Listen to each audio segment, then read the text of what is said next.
السلام علیکم ورحمۃ اللہ وبرکاتہ۔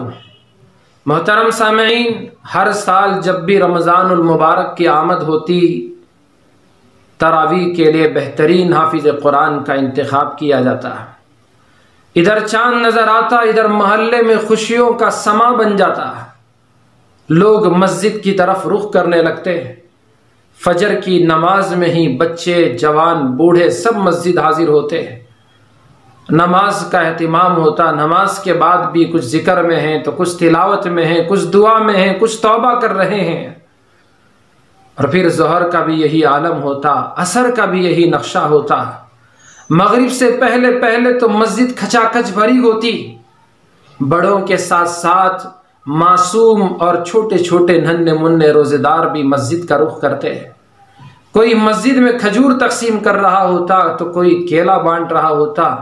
مسجد کی جانب سے گنجی اور آش کا انتظام ہوتا۔ مسجد کے باہر پھل اور میوے جات کی گاڑیاں، ٹھیلے ہوتے، اور بڑا ہی دلکش وہ سما ہوتا۔ مسجد میں کوئی انفرادی دعا کر رہا ہوتا تو کوئی اجتماعی دعا کر رہا ہوتا، اور کچھ لوگ اپنے ہی گھروں میں منظر پیش کر رہے ہوتے۔ تراویح کا خصوصیت کے ساتھ اہتمام ہوتا، اور روزانہ پارہ، سوا پارہ، 1.5 پارہ قرآن مجید پڑھتے، سنتے، سناتے، بڑا ہی لطف آتا، اور امام صاحب بھی بڑے مزے سے قرآن پاک کی تلاوت کرتے۔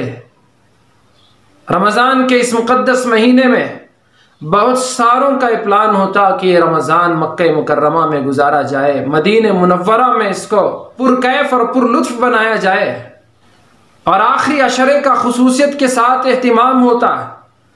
ہر رات علماء اکرام کے بیانات ہوتے، دعائیں ہوتی، انفرادی عبادتیں ہوتی، شب قدر کی تلاش میں تاخراتوں کا اہتمام ہوتا۔ محلے کے نیک لوگ اعتکاف کا اہتمام کرتے۔ کسی مسجد میں 50 سے 500 تک اعتکاف کرنے والے ہوتے۔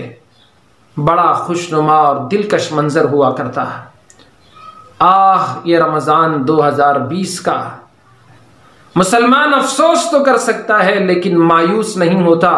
اللہ کی رحمت سے تو صرف شیطان مایوس ہوا کرتا ہے۔ جیسا کہ بات مشہور ہے، ہر شر میں خیر کا پہلو ضرور ہوا کرتا ہے۔ حضرت ابن عباس رضی اللہ تعالیٰ عنہ بیان کرتے ہیں کہ میں حضور صلی اللہ علیہ وسلم کے پیچھے تھا، آپ نے مجھ سے فرمایا، یا ابن عباس ارضا عن اللہ بما قدر، اللہ کی تقدیر سے راضی ہو جا، وَإِن كَانَ خلاف، اگرچہ کہ وہ تمہارے مخالف معلوم ہو لیکن وہ تمہارے حق میں ضرور بہتر ہوتا ہے۔ اور آقا نے فرمایا، یہ بات قرآن مجید میں ثابت شدہ ہے۔ میں نے پوچھا، یا رسول اللہ کہاں ہے وہ بات؟ اللہ کے نبی نے قرآن پاک کی آیت تلاوت کی، وَعَسَىٰ أَن تَكْرَهُوا شَيْئًا وَهُوَ خَيْرٌ لَكُمْ، کچھ کام جسے تم مکروہ اور ناگوار سمجھتے ہو حالانکہ وہ تمہارے لیے بہتر ہوتے ہیں۔ وَعَسَىٰ أَن تُحِبُّوا شَيْئًا وَهُوَ شَرٌّ لَكُمْ، کچھ چیزیں تمہارے لیے محبوب ہوتی ہیں حالانکہ اس میں تمہارے لیے شر ہوتا ہے۔ اس رمضان کے، اس لاک ڈاؤن کے شر میں خیر کا پہلو یہ ہے کہ مسجدیں بند ہیں صحیح، لیکن اپنے گھر ہی کو مسجد بنا لیا جائے۔